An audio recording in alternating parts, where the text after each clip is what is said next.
हाय, hello, नमस्कार. मी दीपिका तुमचं स्वागत करते मराठी चस्कावर. तर सुख म्हणजे नक्की काय असतं मालिकेत मंगळागौर साजरी होते आणि त्याच निमित्ताने मालिकेतली शालिनी, तिचं नाव अजूनपर्यंत बदललं नाहीये खरं तर आणि नाव चेंज होणारच नाहीये.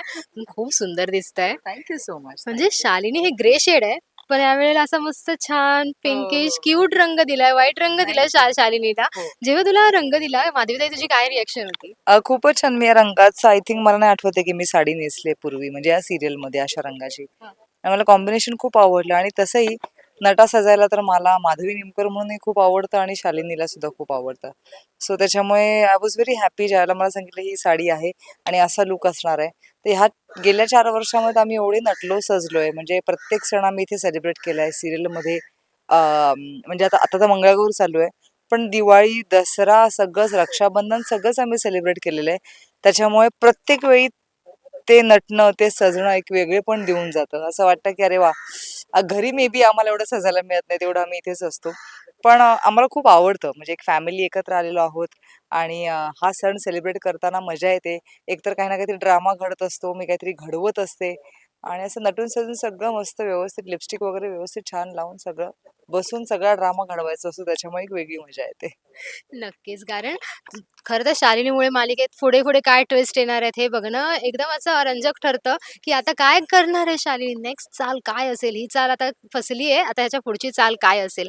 आता ही चाल काय असणार आहे मंगळागौरीत? काय घडवून आणणार आहे नित्य अधिराजसाठी? आता हे मी सांगू नाही शकणार आता चाल काय आहे, कारण की ते आता शूट सुरू आहे. मग ती गंमतच जाईल निघून. त्याच्यामुळे लोकांनी तो एपिसोड बघावा.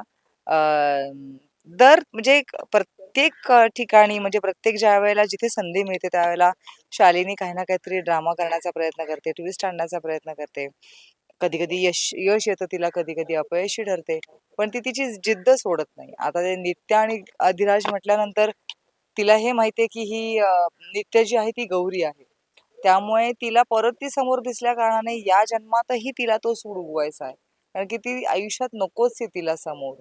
त्यामुळे ही साम, दाम, दंड, भेद जे काही वापरता येईल ते सगळं वापरून तिला यांचा पराभव करायचा आहे. स्वतः जिंकायचंय आणि त्यांना परत म्हणजे गौरीला म्हणजे जी मला समोर दिसते सारखा मला आणि ती सतत दिसत असल्याकारणे मला त्रास होतो. कारण की ती आधीची गौरी आहे. आत्ताची जरी नित्या असली तरी सुद्धा ती पुनर्जन्म घेऊन आलेली आहे. त्यामुळे एक वेगळी चिडचिड आहे माझी, की मी एवढं करूनही परत पुनर्जन्म घेऊन कशासाठी आलीये.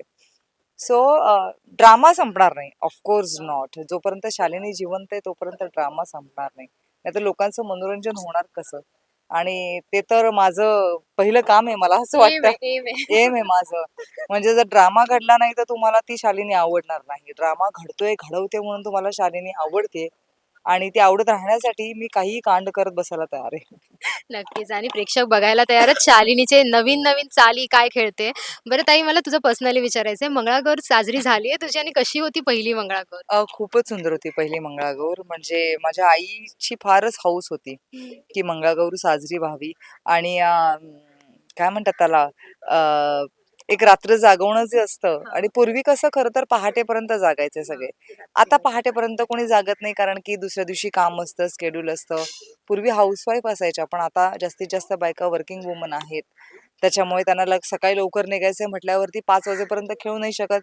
पण 1-2 वाजेपर्यंत खेळता येतं. तसं आम्ही सगळे गेम खेळलो. म्हणजे मला आनंद या गोष्टीचा आहे, की ते सगळे खेळ मला येतात. मी ते खेळलेली आहे. गाठोडं पण मला घालता येतं आणि मी हे या आपल्या सीरियलमध्ये पण घातलेलं आहे. सगळे गेम्स मला येतात खेळता. सगळे खेळ खेळता येतात आणि ते अनुभवताना फार छान फिलिंग येतं एक. म्हणजे आपली पहिली मंगळागौर. हे लग्न झाल्यानंतरच एक फिलिंग असतं, की चला आता एक मज्जा म्हणजे सगळे आपल्यासाठी जमतात. सगळे आपले लाड कौतुक करत करतात. असतात, हां. कौतुक करत असतात. परत खायला-प्यायला ठेवलेलं असतं. रात्री सगळे काळजी घेत असतात, की तुला काय पाहिजे का? चक्कर नको यायला, खेळायचंय अजून आपल्याला. असं करत ज्या बायका जमतात ना, त्यांना त्यांचे खूप म्हणजे मी आभार मानते, की त्याच्यामुळे त्या नव्या नवरीला एक वेगळा हुरूप येतो आणि नव्या नवरीला एक वेगळं आणि छान फिलिंग येतं. तिच्यासाठी ती उत्सव मूर्ती असते असं म्हणायला हरकत नाहीये. तिच्या आनंदामध्ये सहभागी होण्यासाठी सगळे जमलेले असतात. एकतर तिचं लग्न झालेलं असतं, ती पटकन सगळ्यांमध्ये मिक्स व्हायला पाहिजे. तिचं सगळ्यांशी चांगली ओळख होऊन चांगली जवळीक झाली पाहिजे, निर्माण झाली पाहिजे. सगळ्यांशी चांगले ऋणानुबंध झाले पाहिजेत. म्हणून बहुतेक हा सण असावा, की आणि इतर बायकांसाठी तर बघायला गेलं तर सगळ्यांनाच वर्षातनं एकदा श्रावण आल्यानंतर की एक रिलॅक्स फिलिंग असतं सगळं. खरं बघायला गेलं तर बायकांसाठीचा हा सण आहे की जिथे ते एक दिवस सगळं काम वगैरे विसरून आपल्याला हवं तसं नाचतात, एक मजा करतात. त्यांचा सण आहे हा. आणि त्यात ती नवी नवरी बसलेली असते, तिच्यासाठी सगळे आलेले असतात. ते फिलिंग तर फारच कमाल असतं आणि मी ते खूप छान पद्धतीने अनुभवलंय. नक्कीच. आणि ताई आता तुला या सीरियलच्या निमित्ताने ते सगळे प्रकार करताना आता पुन्हा दिसणार आहेत का? बॅटल वगैरे होणार आहे? असं मला वाटतंय. बॅटल आय थिंक नंतर होणार आहे. मलाही माहित नाहीये पुढचा सीन काय आहे. तो येतोय तुम्ही ताजा गेस बरोबर ताजा. केलंय. हा, हा, हा, हा. ताजा ताजा सीन येतोय त्याच्यामध्ये कळेल आपल्याला की आम्ही पुढे मंगळागौर कशा पद्धतीने मी त्याचा कसा विरजण घालते त्याच्यावरती छान असं व्यवस्थित. तर ते कळेल म्हणजे आता पुढचं आलेलं नाहीये अजून काही. तर आतापर्यंत तरी मजा येते आणि आम्ही सगळेच धमाल करतोय आणि I am very much happy की ही जवळपास चौथी मंगळागौर आम्ही या सेटवरती सेलिब्रेट करतोय. नित्य अधिराज म्हणजे पूर्वजन्मीचे ते जयदीप गौरी आत्ताचे नित्य अधिराज. पण त्यांच्या वेळेला प्रत्येक सण साजरा करताना एक मस्त मजा येत असते. ज्यावेळेला आधी चंदू सर होते त्यावेळेला सुद्धा एक खुलून आम्ही सगळे सण साजरे केलेत आणि इतकी मजा धमाल मस्ती केलेली आम्ही. भले याच्यामध्ये खूप वेळ लागतो म्हणा किंवा मोठा ड्रामा असतो, दिवसभर आम्ही असेच असतो, पण समहाऊ नाही अशा सिक्वेन्सला थकायला होत कारण की खूप मजा मस्ती करतो आम्ही. तेच नक्की. आणि मंगळागौरीचं एक विशेष महत्त्व म्हणजे ते म्हणजे योगशास्त्राच्या दृष्टीने एक वेगळंच महत्त्व आहे. स्त्रियांसाठी तयार केलेली ही प्रॉपर म्हणजे एक स्टेप टू स्टेप तयार केलेली एक हे आहे. बरोबर. काय तुझं काय म्हणणं आहे याबद्दल? जी आपली परंपरा आहे ना त्याला प्रत्येक गोष्टीला कारण आहे. मला असं वाटतं तू मंगळागौरीतले एक एक खेळ बघशील ना तू, तर ते तसे पटकन जमणारे नाही आहेत. आणि तो व्यायामच आहे एक प्रकारचा. गाठोडं बघितलं असतं तू गाठोडं घातलंस ना, तर तू सलग 10 राउंड्स मारलेस गाठोड्याचे की दुसऱ्या दिवशी तुझं अंग दुखणारच. कारण की सर्वांगाने तुला त्याचा एक वेगळा अनुभव येतो. पूर्ण अंग तुझं गाठोड्यामध्ये तुझे अवयव त्याच्यामध्ये वापरले जातात, लवचिक होतात.